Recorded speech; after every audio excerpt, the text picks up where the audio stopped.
Isaiah chapter 13, verse 11. I will punish the world for its evil and the wicked for their iniquity.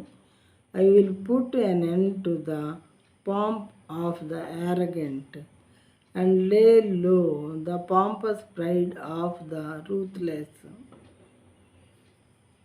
లోకుల చెడుతనమును బట్టియు దుష్టుల దోషమును బట్టియు నేను వారిని శిక్షింపబోచున్నాను.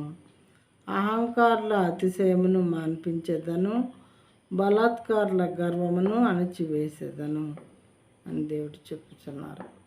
ఆ దినము వచ్చే లోపల దేవుడు ఏం చేస్తారంట, లోకుల చెడుతనం ఎవరెవరైతే చెడు పనులు చేస్తూ ఉన్నారో వారి చెడుతనమును బట్టి వాళ్ళని పనిష్ చేసేవారుగా ఉంటారు. చెడుతనం చేసే వాళ్ళందరూ పనిష్ చేయబడతారు. దుష్టులు దోషమును బట్టి నేను వారిని శిక్షింపబోతున్నాను. దుష్టులు చేసేటటువంటి దోష క్రియలను బట్టి వాళ్ళని శిక్షిస్తాను అని దేవుడు చెప్తున్నారు. అహంకారుల అతిశయమును మాన్పించదను.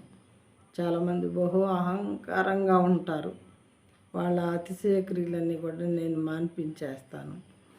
రౌడీలకు రౌడీ అని చెప్పి కొంతమంది మరి నేను పలానా అనుకుంటూ ఇచ్చేస్తూ ఉంటారు.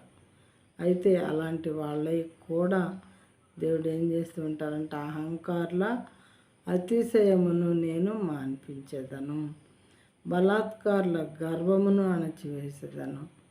బలాత్కారులు కొంతమంది ఉంటారు, వాళ్ళ గర్వాన్ని కూడా నేను అణిచివేస్తాను.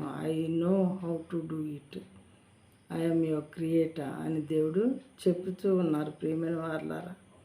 కాబట్టి ఆయన దేవుడు, మనం కేవలము మానవులము, మరి గడ్డిని పోలినటువంటి అల్పమైన ప్రాణం మనది. కాబట్టి మనం దేవునికి భయపడే వారంగా ఉండాలి.